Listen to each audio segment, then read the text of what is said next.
Chuck does a great impression. I'm not doing the impressions, Dave. You said I don't have to do the impressions anymore. No, wait, hold on. That's not part of the contract. Well, just relax, Dave. This is it. That's it. What are you talking about? I've had it with you, Strassman. What? Folks, this is the last time we're working together. Now, wait a minute, Chuck. You don't have to quit. I'm not quitting. You're fired, Buckwheat. A man has to move on. I want to travel. I want to see New Jersey. I want to go on the road. You can't go anywhere without me. And why not? Because you're a puppet, so... Well, who's going to work you, huh? Who's going to pull your strings? Morgan Brittany? No, Chuck. I don't need you, Strassman. Hey, Chuck, what are you saying to me? Watching the lips. I don't need you, Strassman.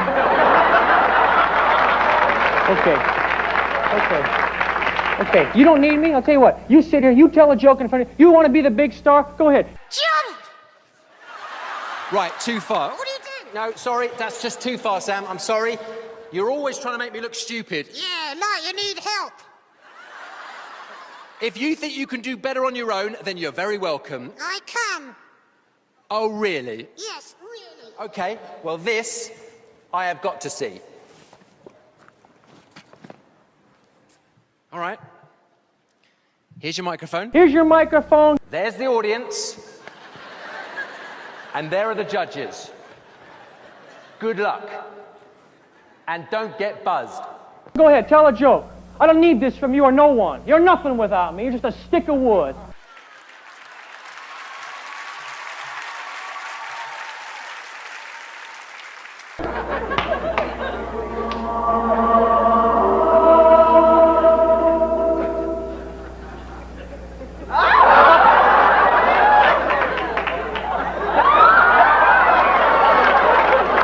Is he gone?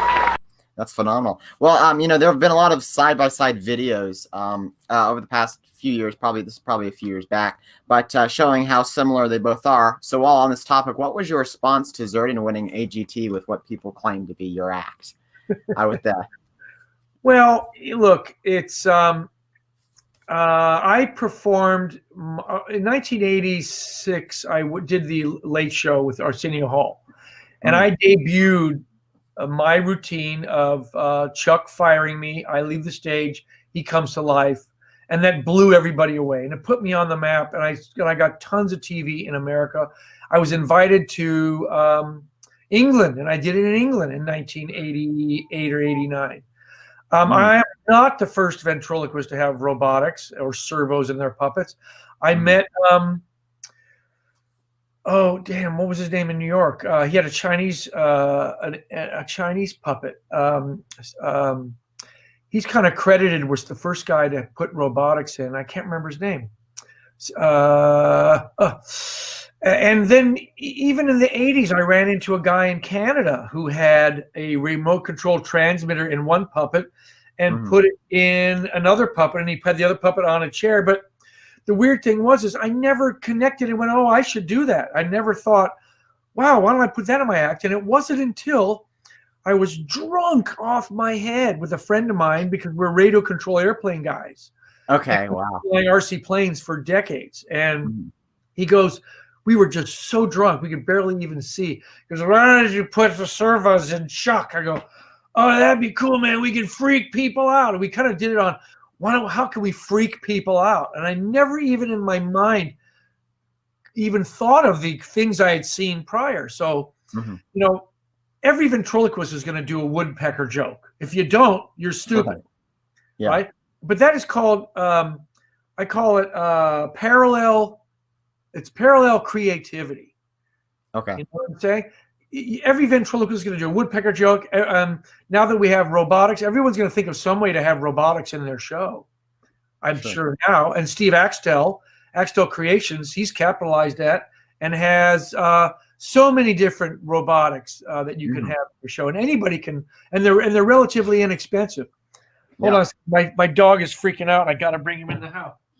Come on in, doggy. Come on in. There we go. All right, Arthur, are you okay, buddy? You okay? So I did this routine, and the one thing that I did was I added the element of theater to ventriloquism when I did this routine.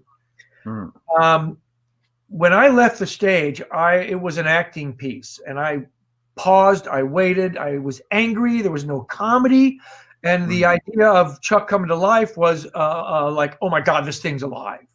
And this is before there was the walking with dinosaurs how-to videos or the behind-the-scenes Jurassic Park. None of that existed. So no one really knew about robotics or radio control airplane servos, which could go to any hobby shop then and buy. And by the way, at the time I put that in Chuck, I was flying quarter scale, right? 8-foot wingspan airplanes. So, I mean, we had full on reliable robotics.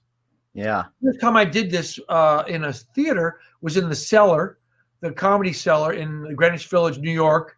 And a buddy of mine was hiding under the table with a full-on radio-controlled transmitter. Obviously, I've got computers that run it now, and I got my little handheld thing. Right. Back then, he literally, he had to pull the antenna out, and it was sticking out from underneath the right. So, so I put that on the map because it was a piece of theater, and you can do anything. If you saw a woman in half in a magic show, first of all, everybody knows there's a box. Everybody knows that something's with the box, right? The magic I don't like is when a magician has a box or something that you don't see in real life, that you only find in a magic show. It's a magic trick. Right.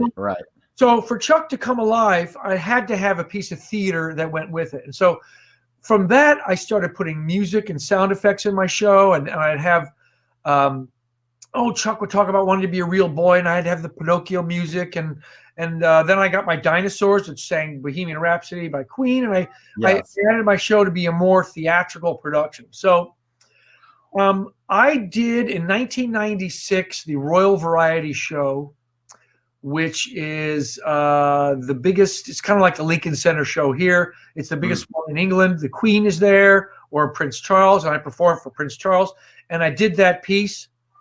And when Zerdin came out and did his thing in, 4 or 5 years ago, 2010 or something, I don't know when that was. And I did a little research. He had done the same routine on that same show, that English show, the Royal Variety Show, 10 years to the date that I had done it. And everybody forgot about me, and they stood up. Oh my God, this guy's what an incredible, unique act. The problem was, he did it word for word, and he did the routine. He copied me word for word. Yeah. I don't have a problem with anybody doing a technology, but make it your own, make it different. Put your own spin on it. Yeah. Exactly. Put your own spin on it. Well, he didn't do that. So when I found out about the AGT and people say, hey, this guy's doing your routine, I was truly disappointed. Disappointed that someone would have the balls to not only go on there, and like I used to work with Howie Mandel. I knew Howie Mandel in the early days, I guess memory is fleeting. People don't remember what came first, So, had he said or asked me, can I do this routine? I'd say fine. I don't even do it anymore. I'd give him permission. Great. I said, but it's a bit similar to mine. Why don't you put your own spin on it? Right. But he didn't. He just did it and claimed it at his. And to me, that's as bad as anything Trump would do.